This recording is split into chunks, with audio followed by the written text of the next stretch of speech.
Good morning students. Kundan Kumar, science teacher, Khalasiya विद्यालय। आज आप लोग 9th class second chapter is matter around the slope में हम लोग पढ़ेंगे क्या चीज? Separation of the components of the mixer. Components of the mixer is separated by different techniques। अब इन टेक्निक्स में हमने स्टार्टिंग से आपको डिफरेंट टेक्निक्स बताया। इवेपोरेशन, सेंट्रीफ्यूगेशन, सेपरेटिंग फनेल्स, सब्लिमेशन और क्रोमेटोग्राफी, डिस्टिलेशन। ये सारे स्टेप्स हमने स्टेप बाय डिफरेंट सब्सटेंस को सेपरेट किया। नेक्स्ट प्रीवियस वीडियो के अंदर हमने आप लोगों को डिस्टिलेशन एंड फ्रैक्शनल डिस्टिलेशन में भी हमने जोर दिया, फोकस किया था।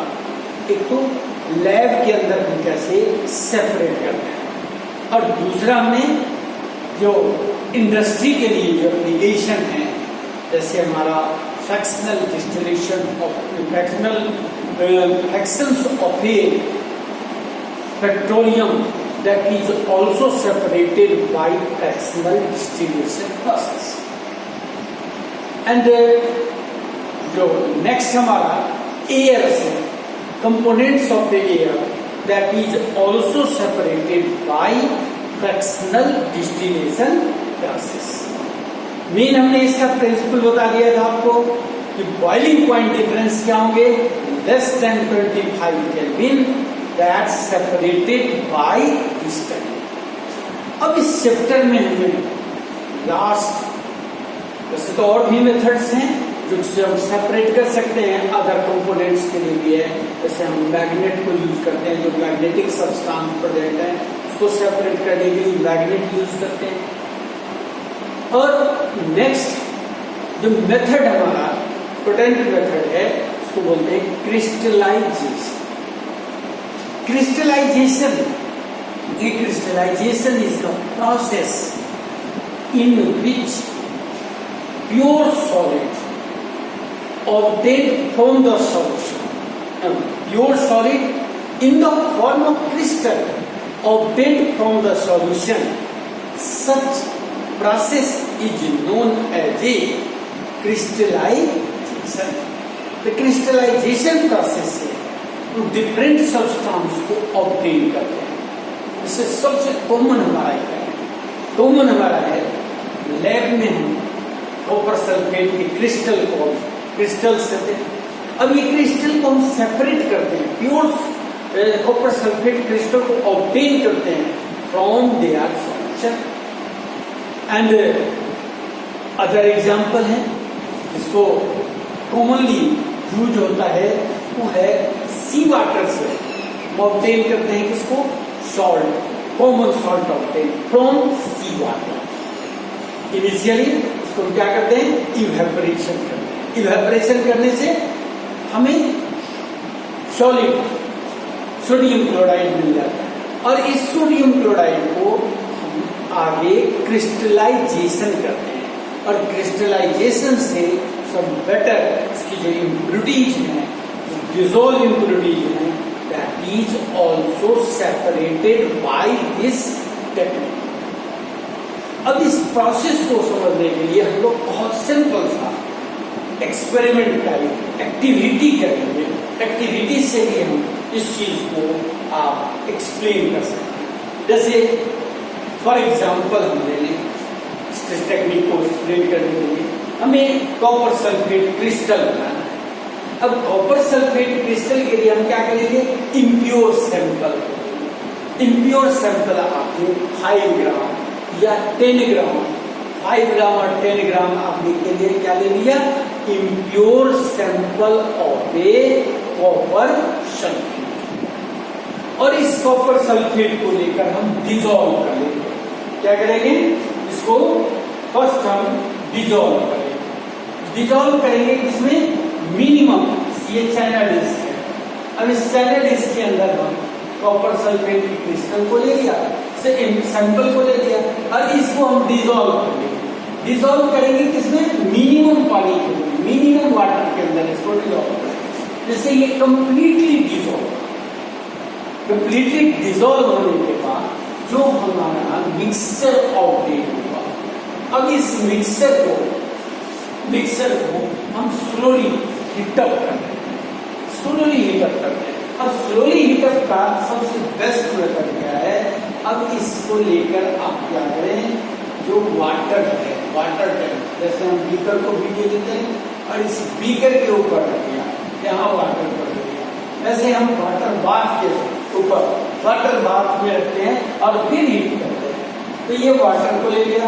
अब यहाँ ड्राई पेड्स हो गए, ये आपका बर्नर्स हो जाएगा।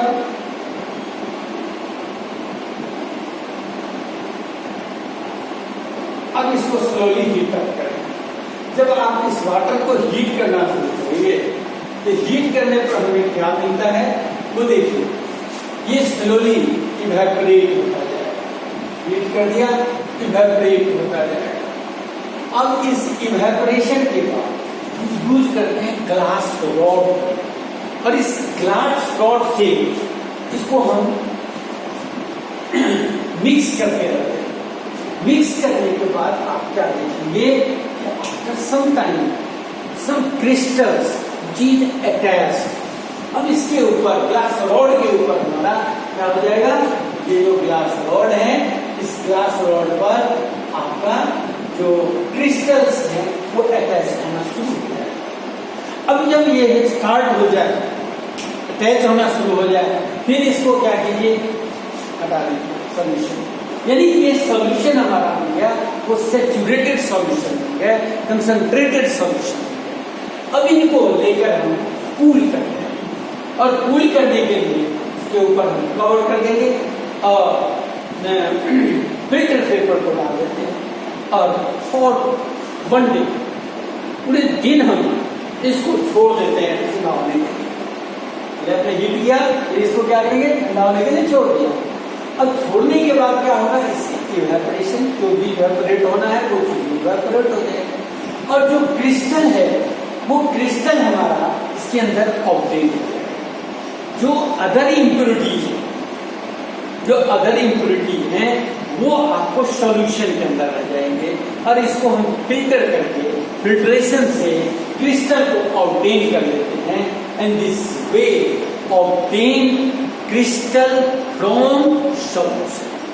अब इसको हम रिपीट कर रहा हूं क्योंकि this method is most important in a laboratory and in large level to obtain the sodium chloride salt, different types of the salt crystals which is obtained by this technique.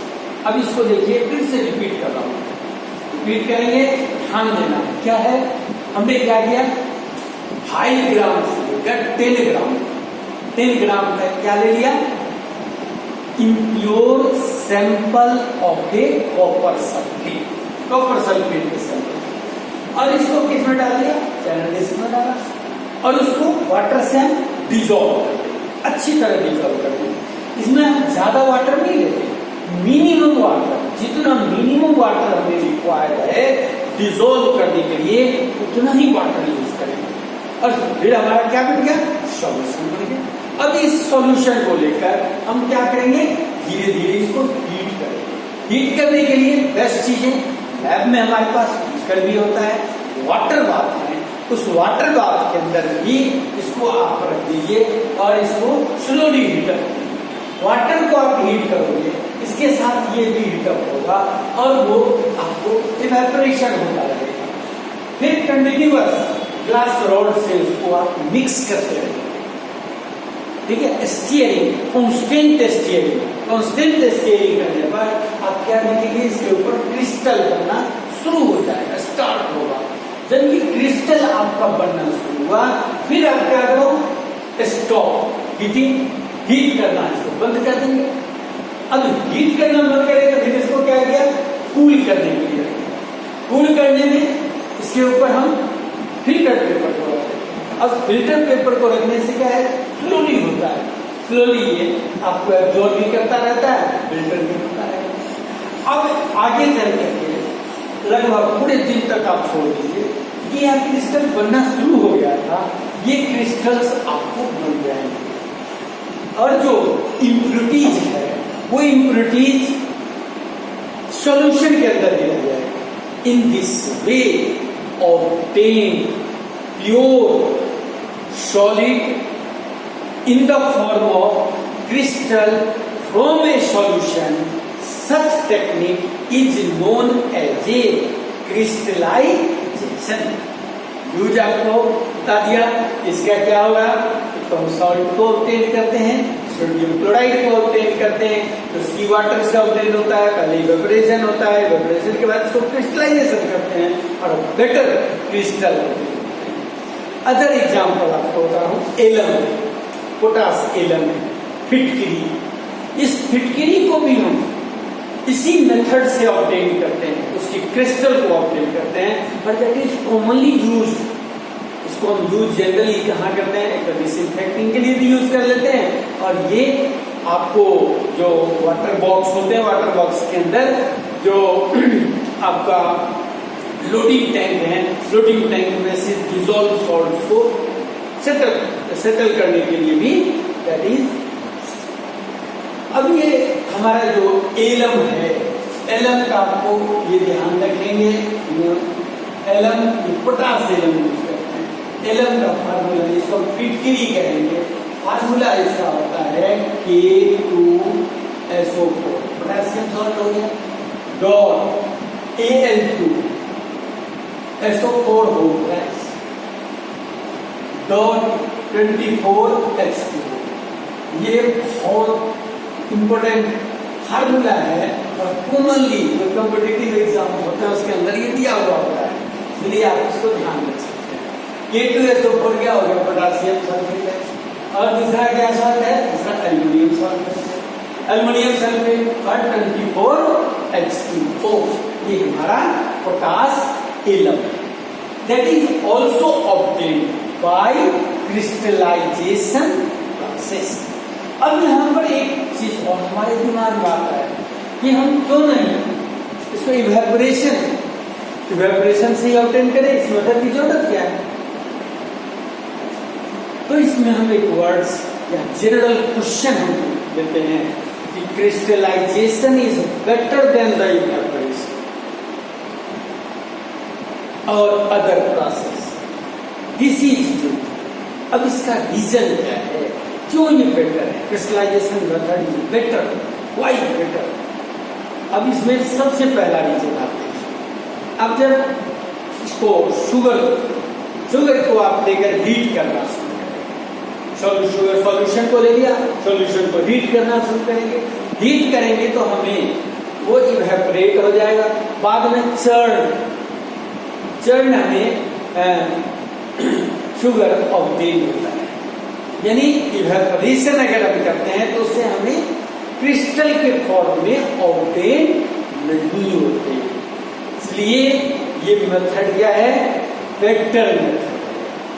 Second चीज, अब जो process है evaporation process है, evaporation process में सम impurities, जो impurities है solution के अंदर, जो इम्प्योरिटीज है वो इम्प्योरिटीज ये उसमें सॉलिड के अंदर आ जाता है, वो सेपरेट नहीं होते, and such impurities are separated by this process, by crystallization process. Solution impurities are in a solution and crystals obtained by this technique, so crystallization is better than the evaporation. Clear? Any doubt? अब इसमें हमने क्या बताया, ये better क्यों है। एक example आप ध्यान रखेंगे, शुगर का एग्जांपल है, शुगर के सॉल्यूशन को ले लिया, सॉल्यूशन को आप हीट करोगे तो क्या होगा, चर्न हो जाएगा, चर्न आपका क्रिस्टल के फॉर्म में नहीं मिलेगा, जिस फॉर्म में आपने डिजोल्व किया था उस फॉर्म में नहीं होगा। तो ये हमारा क्या है, इवेपोरेशन में, क्योंकि हमें क्या ऑब्टेन होना चाहिए, क्रिस्टल टेम्पर। दूसरा है क्योंकि इम्प्योरिटीज, सॉलिड इम्प्योरिटीज, जो डिसॉल्व फॉर्म में इम्प्योरिटीज प्रेजेंट हैं, वो भी आपको इससे आसानी से सेपरेट हो जाते हैं, क्रिस्टलाइजेशन में सेपरेट हो जाते हैं, क्योंकि इवेपोरेशन में such substances are not separated. So crystallization is better methods than the evaporation. अब इस टेक्निक के बाद हमारा जो सेपरेशन टेक्निक है वो लगभग कंप्लीट हो जाता है। आगे हमें एक और टॉपिक है जो मोस्ट कॉमन टॉपिक है। अब कॉमन टॉपिक क्या है, हमारे शहर के अंदर, हमारे सिटी के अंदर वाटर सप्लाई। अब ये वाटर सप्लाई जो आपका आ रहा है, वाटर आ रहा है, ये वाटर सही है, किस तरह से इसको हम ऑब्टेन करते हैं, इनके लिए हम जब हमारा सप्लाई का पानी आता है इसमें कौन से मेथड यूज करते हैं वो हम एक्सप्लेन करेंगे। ये बहुत सिंपल सा मेथड है और आप शहर में जहाँ इस तरह का प्रोसेस होता है वहाँ भी आप जाके देख सकते हैं। वहाँ जाइएगा तो आपको हर चीज अलग अलग दिखाई देगा। देखिए सबसे पहले होता क्या है, फर्स्ट हमारा जो वाटर है वो वाटर आता कहाँ से है, वाटर आता है रिवर से, जिससे द्वारा केनाल से, केनाल्स के द्वारा गया और उस वाटर को कलेक्ट करते हैं, उसको क्या बोलते हैं, वाटर रिजर्वर, उसको क्या कहेंगे, वाटर रिजर्वर। और वहाँ वाटर को कम से 2 और 3 डेज तक उसको 2 और 3 डेज तक रखते हैं। और ये जब 2 और 3 डेज तक होंगे फिर जो सॉलिड पार्टिकल्स हैं वो आपका सेटल होता जाएगा। फिर इसको हम पास करते हैं टैंक से, पंप करके और पास करते हैं टैंक से। पंप करेंगे, टैंक में डालेंगे। टैंक कौन सा डालेंगे, सेडिमेंटेशन टैंक। सेडिमेंटेशन टैंक में जो डिसॉल्व हेवियर पार्टिकल्स हैं वो आपको सेटल हो जाएंगे, नीचे इकट्ठा होता रहेगा। फिर हमारा नेक्स्ट क्या आता है, लोडिंग टैंक। लोडिंग टैंक में करते क्या है, इसमें हम एलम को, अभी हमने आपको पोटास एलम बताया था, तो ये पोटास एलम को डालते हैं। अब पोटास एलम को डालने पर जितनी dissolve solid particle, suspended particles, such suspended particles are settled down in the bottom. वो सस्पेंडेड पार्टिकल्स क्या होंगे, बॉटम में इकट्ठा हो जाएंगे। और जो वाटर है वो आपको उसके बाद उस वाटर को हम लेकर क्या करेंगे, पास करते हैं फिल्ट्रेशन टैंक से। अब देखिए मैंने साइड में ये जो लोडिंग टैंक की बात बताया, लोडिंग टैंक को आप एक्सपेरिमेंटली घर में भी कर सकते हो। घर में क्या करोगे, आपने क्या किया, जो सप्लाई का पानी आया उस वाटर को ले लो, अपने बकेट के अंदर डाल दो, बकेट में डाल करके अब उससे क्या करो, जो एक बार एलम को, पोटास एलम को लेकर के और उसमें घुमा दो। यानी घुमाते हो तो क्या होगा, क्या कुछ समय के बाद क्या देखोगे कि जितनी सस्पेंडेड सॉलिड पार्टिकल्स हैं that settle down in A bottom, वो आपको नीचे आ जाएगा। जबकि आप पहले जब देखते थे नेक डाई से, तो नेक डाई से देखने पर क्या मिलता था, इसके अंदर बिल्कुल साफ पानी है। लेकिन जब आप उससे एलम को पास करा दिए तो आपने क्या देखा कि नीचे कुछ जमा हो गया।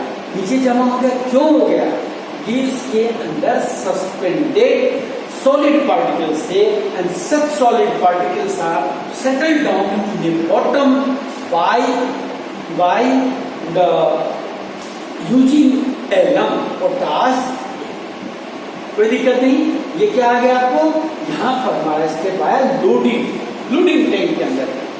फिर इस लोडिंग टैंक से हम पास करते हैं फिल्ट्रेशन टैंक। फिल्ट्रेशन टैंक में वहां आपको 3 लेयर्स होते हैं, 3 लेयर्स होंगे और उसको हम कहते हैं जैसे फाइन सैंड है। और उसके बाद नेक्स्ट आपको कोर्स ग्रेवल है, फिर ग्रेवल पार्ट्स है। अब ये साइज के अकॉर्डिंग होता है। फाइन सैंड का मतलब जो अपर पार्ट्स है उसके अंदर जो फाइन पार्टिकल्स होते हैं सैंड के, वो उसको लगते हैं। फिर उसके बाद आपको उससे ज्यादा बड़ा होगा, फिर जब सबसे बड़ा आप लेंगे तो वो कोर्स ग्रेवल के फॉर्म होगा, that is larger in size in completion of a आधा। ठीक है, अब इन 3 लेयर्स आपने बनाएंगे और इस 3 लेयर्स में से जब उस वाटर को पास करेंगे तो जो बचा हुआ इम्प्योरिटीज है वो इम्प्योरिटीज भी आपका फिल्टर हो जाएगा, यानी सेपरेट हो जाएगा। सेपरेट होने के बाद जो हमारा वाटर बचा, that water is clean water. अब इस वाटर के अंदर ये सारे क्लीन हो गए, हो सकता है कि सम पार्टिकल्स, सम माइक्रोब्स आपको प्रेजेंट इन इसके अंदर हो सकते हैं, प्रेजेंट हो सकते हैं, तो फिर उसको हम अनदर टैंक में पास करते हैं और उस टैंक को हम बोलते हैं दैट इज क्लोरीनेशन टैंक। तो क्या बोलेंगे? Chlorination tank. उसमें क्लोरीन गैस को पास करते हैं। क्लोरीन गैस का काम क्या है? ये डिसइंफेक्ट करने के लिए वाटर के अंदर जो जर्म्स हैं उनको किल करने के लिए यूज करते हैं। अब जब क्लोरीनेशन कर लेंगे होता है समटाइम्स इसके अंदर और भी हम यूज कर लेते हैं, ब्लीचिंग पाउडर है, ब्लीचिंग को भी यूज करते हैं, उससे भी क्लोरीन गैस रिलीज होगा। Chlorine gas kill the microbes presents in water and water obtains pure water. अब इस वाटर को लेकर हम पंप करके टैंक में जमा कर लेते हैं और जमा करने के बाद फिर उसको सप्लाई के लिए जो हमारे घरों में सप्लाई होता है, फैक्ट्री में सप्लाई होता है, ड्रिंकिंग पर्पस के लिए हम यूज करते हैं, वो आपका सप्लाई का पानी आ जाता है। और ये पानी आपका क्या होता है? ये पीने लायक होता है। जैसे आप जिस समय नहर से पानी आया था वहां पर देखेंगे काफी इम्प्योरिटीज होंगी और वो हमारे ड्रिंकिंग पर्पस के लिए नहीं हो पाता, but this water is safe water और is used for drinking purpose. Okay, हमने आज एक क्रिस्टलाइजेशन पढ़ा और नेक्स्ट हमने पढ़ा है water supply, purification of the water, that is also explain. यानी हमारे सिटी के अंदर जो वाटर वर्क्स है वहां से पानी कैसे सप्लाई होता है, वाटर सप्लाई कैसे होता है, इन चीजों को हम ध्यान रखेंगे, इसको आप देख भी सकते हो। नेक्स्ट डे हम लोग चेंज पढ़ेंगे, फिजिकल चेंज, केमिकल चेंज और फिर प्योर सब्सटेंस को स्टडी करेंगे। क्लियर?